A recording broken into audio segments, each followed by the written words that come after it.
Bonjour à tous. Ces jours-ci, nous vivons non seulement des menaces physiques, mais aussi dans un siège numérique. Les commentaires haineux sur Instagram, les subtils blocages de rivaux au travail, le stress et la pression qui semblent se resserrer de tous côtés.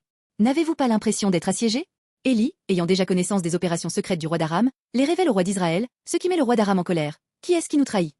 Il est si furieux qu'il ordonne: entourez d'OTAN où se trouve Élie et amenez-le-moi.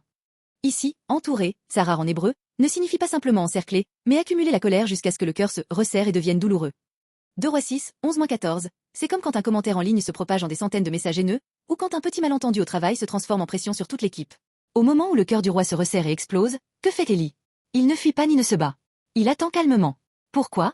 Parce qu'Élie sait déjà que le pare-feu de Dieu est en place. Qu'est-ce qu'un pare-feu ici? Comme sur un ordinateur, c'est ce qui empêche les virus ou les hackers d'envahir le monde numérique. Le pare-feu d'Élie, c'est la protection de Dieu. Même quand l'armée du roi d'Aram l'encercle, Dieu place une armée de feu autour d'Élie. Le serviteur d'Élie tremble de peur, mais Élie lui dit: n'aie pas peur. Ceux qui sont avec nous sont plus nombreux que ceux qui sont avec eux.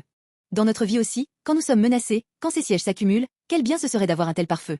Nous ne pouvons pas le créer par notre propre force. Il est déjà accompli uniquement en Jésus-Christ. Jésus a subi tous les sièges du monde, la pression du péché et de la mort. Sur la croix, il a crié: pourquoi m'as-tu abandonné? Emportant toute cette douleur, et il nous a libérés. Sa résurrection d'entre les morts est précisément ce pare-feu. Croire en Jésus-Christ, c'est croire qu'il a déjà érigé un pare-feu solide autour de notre âme.